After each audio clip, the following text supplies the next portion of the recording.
friends, and welcome back to Crisis of Crime. I'm your host, Rachel Means, and I'm a criminologist. It's good to be back for the 4th season of Crisis of Crime. I've been off for the summer, which has been nice. I know that it was a bit of an abrupt ending before summer without much warning, but unfortunately I had a bit of a personal crisis.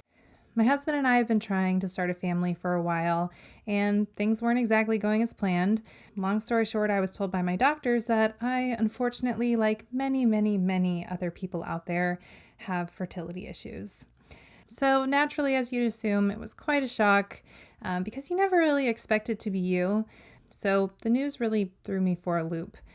So it's taken me some time to get back on my feet, but I've been working really hard to get back to feeling like my normal self. And I just want to say thank you so much to all of you for sticking around and for being here today. Okay, enough about my emotional summer. Let's get into this episode.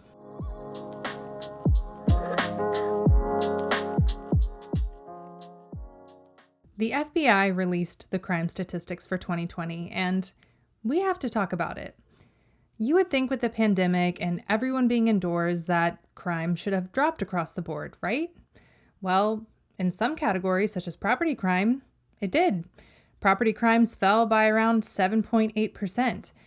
That makes sense because property crimes are things like burglary, larceny, arson, and motor vehicle theft. You generally have to be out and about to commit these kinds of crimes. But if we look at the violent crime rate for 2020 compared to 2019, it actually went up by 5.6%, which might not seem that significant, but if we zoom in a little further, we see that the murder and non-negligent homicide rate increased by 29.4%. That is the largest single-year increase recorded by the FBI, ever. Now, before we all start freaking out, thinking that we need to go back to the Reagan, Bush, and Clinton eras of being tough on crime, it's important to note that even though this is the largest single-year increase for homicide, it's still nothing compared to the insanely high murder and violent crime rates that we experienced in the early 90s. For comparison, in 2020, for every 100,000 people, there were 6.5 homicides. In 1991, for every 100,000 people, there were 9.8 homicides. That's a difference of around 8,000 homicides. Additionally, it's important to note that property crime in the United States is significantly higher than violent crimes, about 6 times higher. For the majority of the homicides that happened in 2020, they happened in the victim's home, and the majority of the homicides were committed with a handgun or firearm. I think one of the most shocking things from the FBI's report is that if we look back to the 90s, most of the homicides were happening in the big cities, Los Angeles, New York, Chicago, and DC. But in 2020, the data shows a slight majority of homicides occurring in small towns of less than 25,000 people. So now we ask the question of why. Why did the homicide rate increase by almost 30% last year?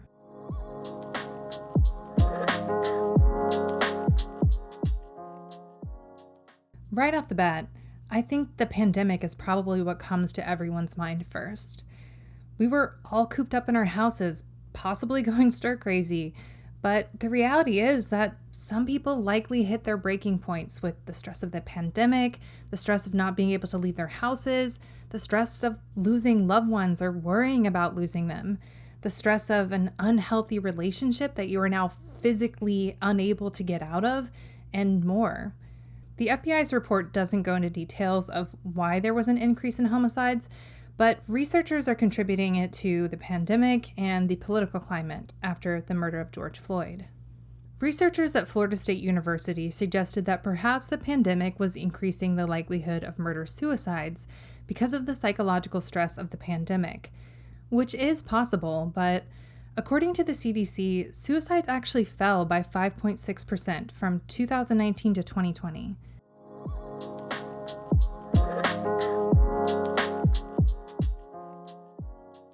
I thought we could do a little refresher on the motives for murder.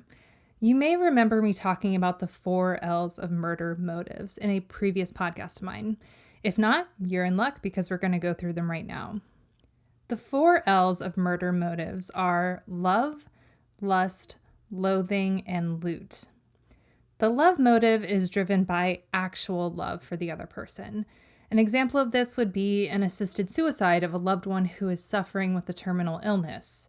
The offender in this case has technically committed murder, but they did it because they didn't want to see their loved ones suffer any longer. The lust motive is usually driven by jealousy. An example of this would be if a wife told her husband that she wanted a divorce and that she had met someone else, and he decides that if she's not going to be with him, then she's not going to be with anyone. So he murders her and possibly her new lover as well.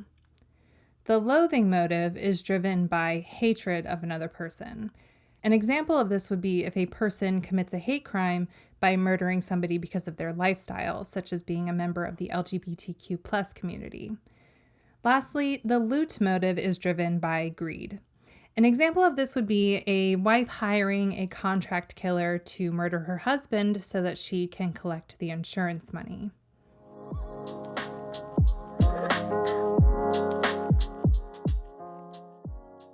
Now, if we take the 4 L's of murder motives and compare them with what was happening in 2020, we can try to see if any of the 4 L's fits the narrative more than others. I don't really see love as being a prominent motive for this past year.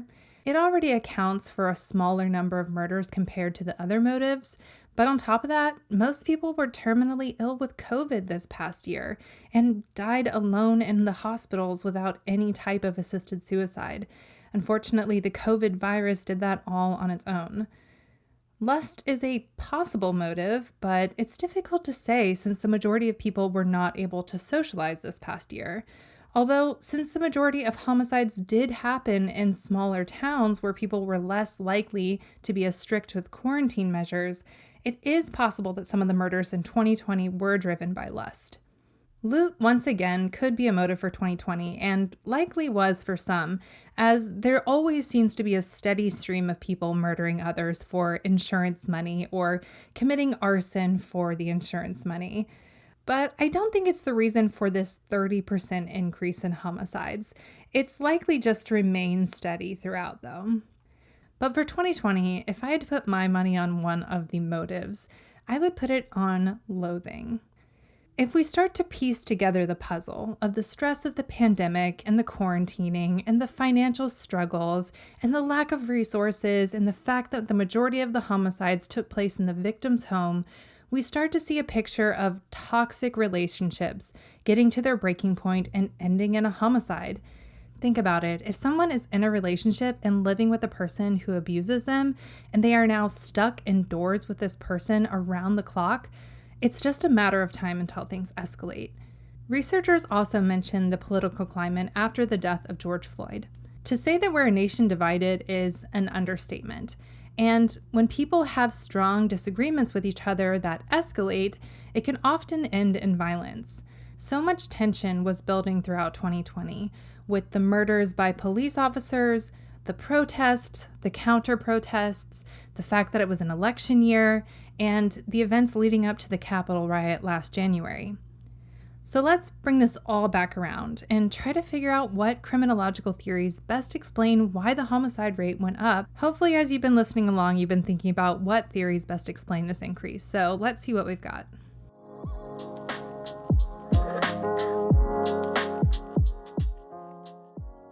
First and foremost, throughout the pandemic, with all the stress people have been under, the strain theories have to come into play somehow. As you'll recall, the original strain theory was published by Robert Merton in the 1930s, and Robert Agnew published the general strain theory in the 1990s, expanding on Merton's theory. But Rachel, aren't the strain theories usually used to explain less significant crimes such as theft, prostitution, and drug trafficking instead of homicide? Why, yes, it does indeed. But let's take a little bit of a closer look at the situation. Think about the financial burdens people were under with the stress of getting laid off or getting fired, not being able to pay rent and having eviction hanging over their heads, unsure of how you're going to buy groceries, having to still go to work and not having money for childcare or not having childcare available, not having health insurance and worrying about getting COVID and not being able to afford to go to the hospital. I mean, the list of strains goes on and on and on. Usually, according to the strain theory, people who are in these situations resort to those crimes I mentioned earlier: theft, prostitution, and drug trafficking, which also includes drug dealing. But in 2020, we all had to stay inside. In fact, arrests for drug sales, prostitution, and larceny or theft actually fell by around 30% from 2019 to 2020. So how can the strain theory be applicable? Well, according to researchers at Griffith University, they actually found that the general strain theory helps explain why there are intimate partner homicides, and that it's because of a combination of the strain and emotions with the lack of suitable coping mechanisms that leads intimate partners to murder their significant others. Since the majority of homicides in 2020 occurred in the victim's home, it's not a stretch to assume that a good amount of those homicides were involving intimate partner relationships.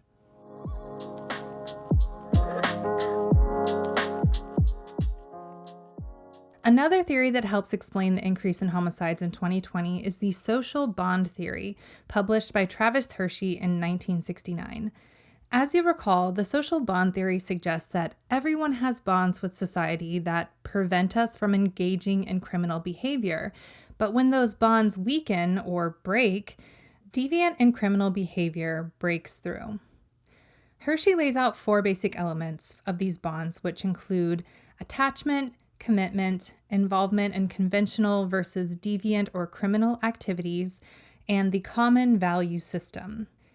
Attachment describes a person's relationships, such as with their parents and their peers. Commitment describes the rules that we all agree to obey in society, or that we are committed to obeying in society, and what we deem right from wrong. For involvement in conventional versus deviant or criminal behaviors, I think this one is pretty straightforward, but it's a choice that a person makes deciding if they are going to engage in conventionally safe and legal activities or if they are going to engage in deviant or criminal activities. And this has a lot to do with socialization. So if a person's family or a friend group is involved in deviant behavior, then it's much more likely that the person is going to engage as well. Lastly, the common value system is the system that we all unspokenly agreed to follow, which bonds us together in our society. So, what does the social bond theory have to do with the pandemic and the tensions surrounding the murder of George Floyd? Well, think about our bonds with society over the past year and a half. I mean, it's like we can't agree on a single thing. Do we wear a mask? Do we get vaccinated? Do Black Lives Matter? Who is the real president? Is abortion murder? The list goes on. And the bonds that we have with society are no longer with society as a whole, but rather with a sub-society consisting of an echo chamber of our political and moral views. So when we hear messages from the opposite sub-society saying things that we feel are so morally wrong that it causes us to be outraged, our bonds with society weaken. Socialization also plays a huge factor in social bond.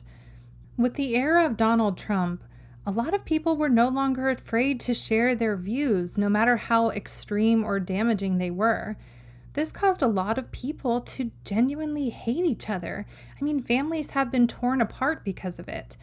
And this once again brings up the loathing murder motive. People who are driven by hate can do some awful things. And with the encouragement of a whole echo chamber, people feel emboldened to act. I mean, just look at what happened last January. Now, do I think 2020 is the first year that people decided to start hating each other and acting on it? No, of course not. But I do think that this hatred mixed with strain from the pandemic and the political climate, and not to mention the differential association, has led people to act more on their hatred. And just a quick refresher, differential association is a criminological theory that describes how we determine what is acceptable behavior by those around us, and that we essentially become indifferent to criminal behavior when it is normalized in our social circles.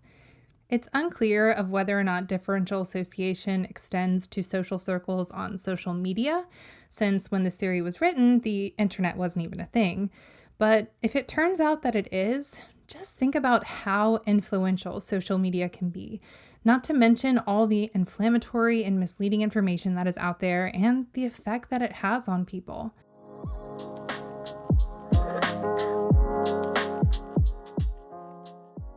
So pretty much all that to say that researchers still don't know why 2020 saw an increased homicide rate of 30%. But if I had to guess, I think it would come down to the strain theory and the social bond theory. That's all I got for you today, guys. Thank you so much for tuning in to the premiere of season 4. I can't believe it has already been 4 seasons. My goodness. Be sure to let me know what you think is the reason for this increase in homicides in 2020. You can find me on Twitter and TikTok at Crisis of Crime, or you can visit my website at www.crisisofcrime.com. Be sure to tune in next Monday for an all-new episode, and until then, this has been Crisis of Crime.